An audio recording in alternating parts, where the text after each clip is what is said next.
Hey guys, if you're enjoying the content that I'm making, please click that subscribe button. Also remember to click that bell button and make sure to tick that box to send all notifications so you don't miss out on any videos. With that in mind, let's get on with the video.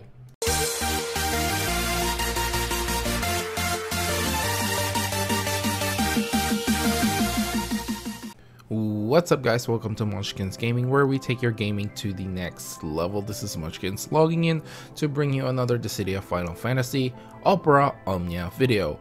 And in this video we're going to be concentrating on the Palom character event, and this video will be concentrating on the level 80 EX fight solo. So this is the second EX fight that we have received. And honestly, this is a lot easier than Kuja's one, and I feel like I don't need to actually make a video about no God says run, but if there are some requests, I may do it. It's just a scheduling problem if I don't actually get to upload it, because this week I am on night shift. And so is next week.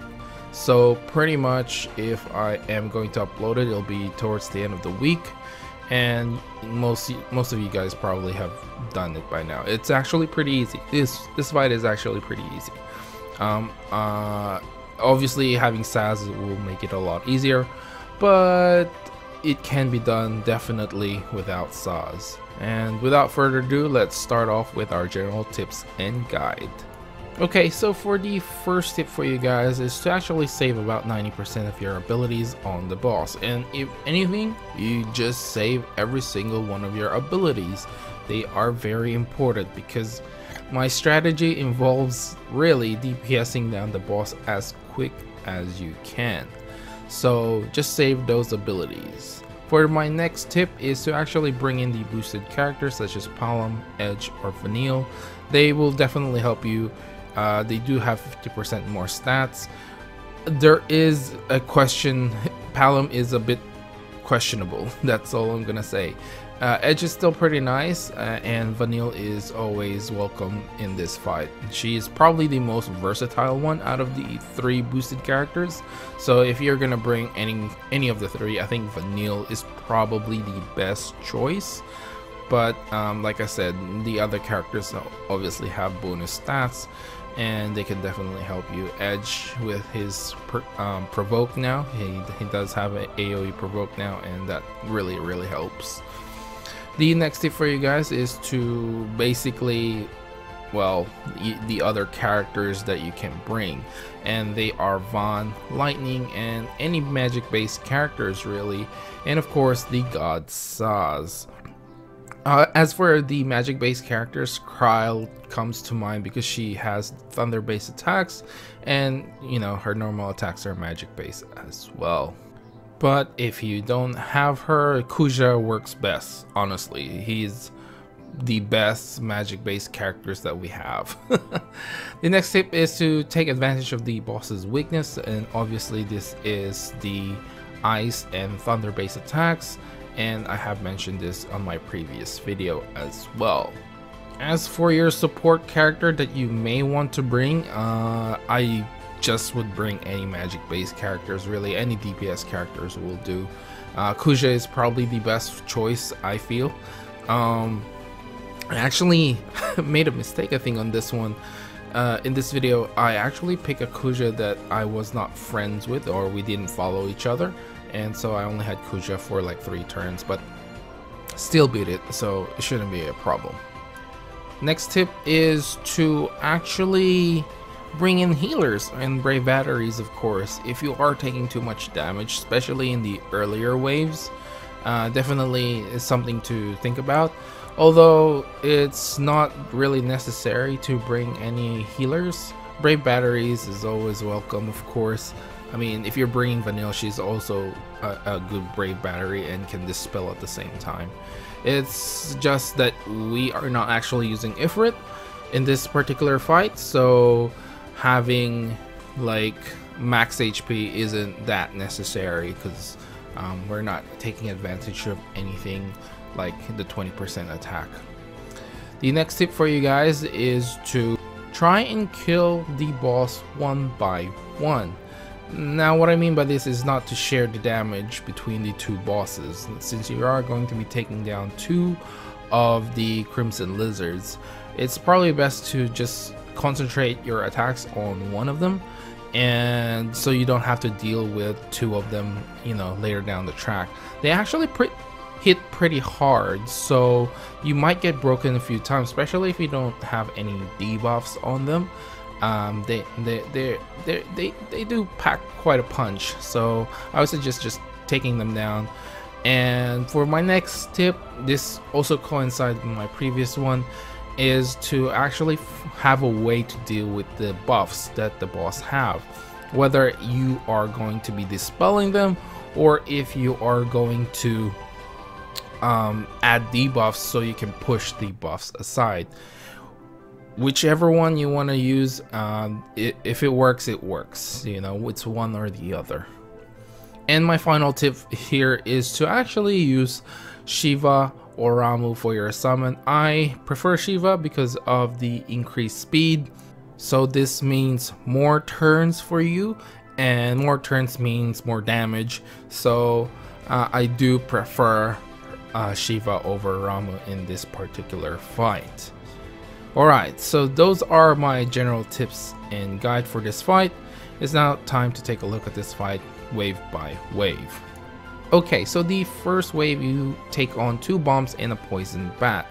This is probably the second hardest wave out of everything, because the first wave is always where you try and set up all your characters and try to get a feel of the fight. I do feel like once you set up, then you should be fine throughout the entire fight. So let's skip to the second wave, because basically this is going to be a setup and try to break an HP attack most of the time.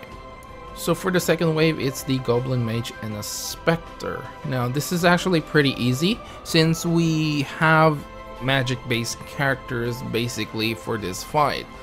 Obviously having magic based characters was gonna help you with the Spectre. The Goblin Mage is not, it's pretty easy. It's just Spectre that you have to worry about here. If you don't bring any magic based characters, then it will resist most of your attacks, and you just, yeah, it'll take a little bit longer. So I do suggest bringing in magic based characters. In any case, that's it for wave 2. Let's get on with wave 3. So wave 3 is the Land Turtle. It's level 75, so it is pretty tough. And the main thing to worry about in this fight is basically when it retreats. And when it retreats, it takes about I don't know how many percent of damage, but it definitely has a defense up. And this is something that you probably hate really badly. The way to deal with this is, if you have Vanille, you can actually dispel this. As you guys can see, I actually didn't dispel it at that time, and I feel like I should have dispelled it at that time in order for me to do a lot more damage a lot more quicker. If by any chance you don't kill it before, you know, everything else, well before it comes out, sorry, it's gonna do an earthquake attack, so just be careful of that. In the next wave, we have 2 fire bombs and a Spectre. This shouldn't be any problems if you do have magic based attacks. And yeah, this is a quick little wave, because like I said, it's once you set up in the first wave, it's pretty easy. So let's get on with the final wave. So finally, here we are on the last wave, where we fight the 2 Crimson Lizards, sorry. Now if you guys haven't seen the abilities for Crimson Lizard, I do suggest checking out in Dissidia DB, or checking out my previous video where I listed all of its abilities. Now one thing that I didn't mention in the previous video is the Crimson Lizard actually has a low resistance to attack down. So just take a note of that. I mean, you can still apply it, but there is a low chance that they will actually resist it. As you guys can see, I have no problem inflicting attack down, especially with Vanille's D-Protect. So that shouldn't be an issue, but it's something to think about. And I should try and remember to have a look at this in game as well during my level 70 co-op videos, because I feel like these kinds of things should be in the level 70 co-op videos. Anyway, my strategy for this fight remains the same as my previous one with Kuja. I mean, if it works, you know, if it ain't broke, don't fix it. So basically I use Shiva straight away as fast as I can. Usually about the second turn I'll use her, and I actually made a mistake. I should have put my support Kuja with the Shiva at that time, because you know it could have dealt more damage that way. And again, I made a mistake of actually picking a Kuja that wasn't following me back, so I only had it for 3 turns. This could have been a lot faster if I had it for 5 turns, I feel. But yeah, this fight is not that hard. They do hit pretty hard, so having some debuffs on them is actually pretty helpful. And one more thing is to, if they use a ult attack, if the background is orange, that means they are going to buff themselves, and if it's the blue background, they are going to attack you. The most hard-hitting attack that they have is, I feel like, Shred Flame. This actually hits pretty hard, and this is both a melee fire brave attack and an HP attack as well. But other than that, this fight is not that hard. As long as you have something to deal with their buffs, then you shouldn't have any problems. So basically the main goal of this fight is to try and kill them before Wild Resonance. Now I feel like I could have achieved this, especially if I didn't make any mistakes, like actually bringing a friend so I can use Kuja like 5 times, and to actually summon Kuja, the support Kuja, during Shiva. And there's a lot of things that I made a mistake in this video, and I hope you guys learn from them. So I feel like I could have actually done this even before they use Wild Resident. I could have killed the A lizard. So I suppose if you don't kill them during wild or before they use Wild Resonance, just have a way to deal with their buffs, whether it's adding debuffs and whether you use Vanille and dispel that buff. But anyway guys, I think that's it for this video. Remember to click like, subscribe, and share this video if you find it helpful at all. As always, I'd like to hear from you guys what you think of this fight. I feel like this is a lot easier than Kuja's, and I feel like most of you will agree. Leave down in the comments below, and if I did forget anything, please leave it down in the comments below so the community can have a look and find out what I missed, and you know, to help out the community, because that's what I'm aiming for here, is just to help you guys out, help out the new players, help out anyone in the community on Dissidia, Final Fantasy, Opera, Omnia. Also follow me on Facebook and on Twitter at Munchkins Gaming. You can always add me as a friend on Facebook. Just search me up and I'll add you back if I do find the request. So anyway guys, this is Munchkins logging off, and I'll see you guys in the next level.